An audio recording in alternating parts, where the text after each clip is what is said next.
Константин Губарэвіч. Дзяўчынка шукае бацьку. Урывак. Гэта было ў першы дзень вайны. Фашысцкія самалёты бамбілі невялікае мястэчка Запольск, пракладваючы дарогу сваім падыходзячым часткам.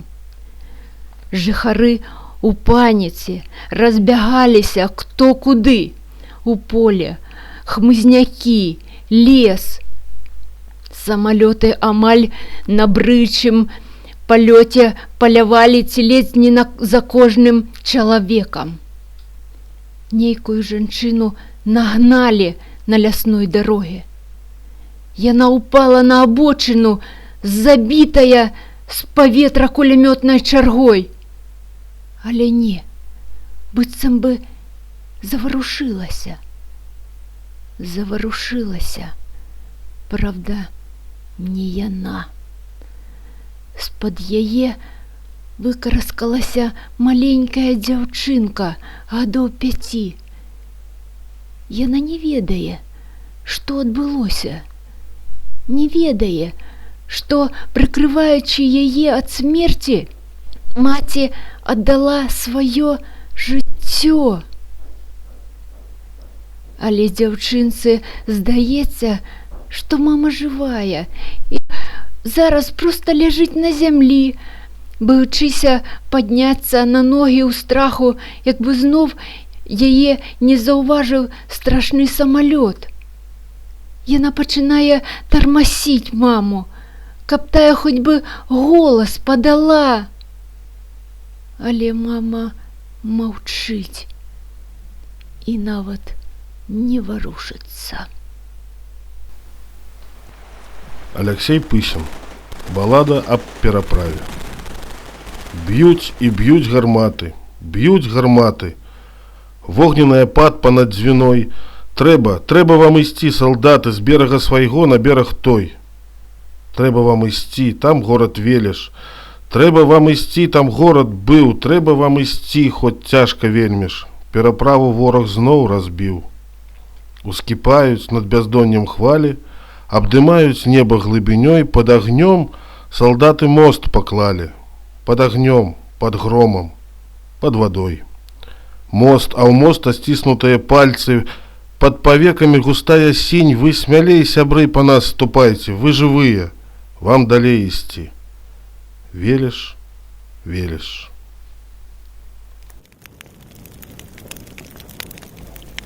Я з вогненнай вёскі. Дакументальная трагедыя. Кніга «Памяць». Жывы голас людзей, што былі спалены, забіты разам з сям'ёй, разам са сваёй вёскай і якія жывуць. Вёсак, што падзялілі трагічна лёс Хатыні, у нас значна больш. Ды толькі не ўсюды мы маглі знайсці непасрэдных сведкаў, а запісвалі толькі тых, што самі перажылі жудасны лёс сваіх аднавяскоўцаў. Нямала бачылі мы і такіх забітых вёсак, дзе не засталося ніводнай жывой душы. Толькі старыя дрэвы, часта абгарэлыя, самотны калодзежны журавель, трава, што пакрыла дарогі і сцежкі. На старонках гэтай кнігі сабраліся людзі, што выйшлі з агню, з-пад зямлі. І гэта у самым рэальным, непераносным сэнсе. Людзі з вогненных вёсак сабраліся тут, каб сведчыць, пытацца, судзіць, каб расказаць тое, пра што ведаць страшна, а забыцца небяспечна.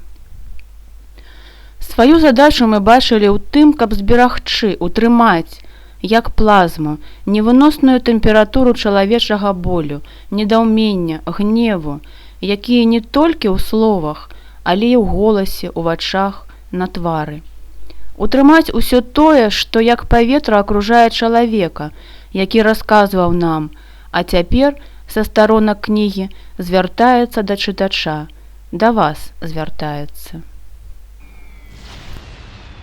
Мікалай Аўрамчык. Салдацкая сляза.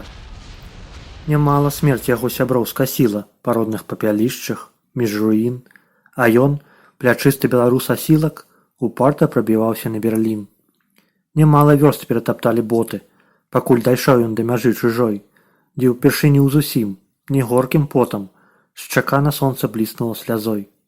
Ён ірвануўся ў бой, без адпачынку папоўз па забалочанай лазе. І дрэвы, і цагляныя будынкі аж задрыжалі ў яго слязе. Алексей Русецкий. Май. Урывок. Усё живое со своих крыніц уваскрасае з непакорнай сілай на заклік сонца з майскай вышыні, але яго не чуюць у магілах. Сябры мае, героі-юнакі, я не забуду, дзе тады глыбока вас пахавалі цяжкія пяскі і загарнулі назаўсёды змрокам. Нас разлучыў, нам выпаў розны лёс, хоць мы на бой ішлі хадой адзінай, за гэты мірны бляск зялёных роз, за светлы дзень, што ўзняўся над радзімай. Гары, святло магутнае вясны і ззяй вясёлкай колераў гарачых над тымі, хто не змог прыйсці з вайны, хто пераможны гэты май прадбачыў. Аркадь Куляшоў. На полі бою. Калі, ідучы, завітаеш на поле бою старое, па надпісу адшукаеш на ім ты магілу героя. Каб новай набрацца сілы, стаміла цябе дарога, прыляж ля яго магілы, нібы жывы ля жывога. Прылёгшы, ты ўбачыш неба, і ў травяным закутку скруці з газеты, як трэба, любімую ім самакрутку. Бо з часу, як лёг ён пры шляху, а ўсе праімчаліся міма, не чуў ён так блізка паху тытунёвага дыма. І не здзіўляйся вельмі, не думай, што гэта здаецца, калі ў глухім падзямеллі ягонае сэрца заб'ецца. І не здзіўляйся бясконца, калі ён адтуль спытае, якое на небе сонца і сінява якая. Бо ён і раней таксама любіў задаваць пытанні, курыць любіў самакруткі, выслухваць апавяданні. Хаця ён і быў пахаваны пад музыку, песні, вершы, але назваць яго можна хутчэй жывым, чым памершым. Перад палком выклікаюць яго і цяпер на паверцы, калі трапешуцца сцягі і салдацкія сэрцы.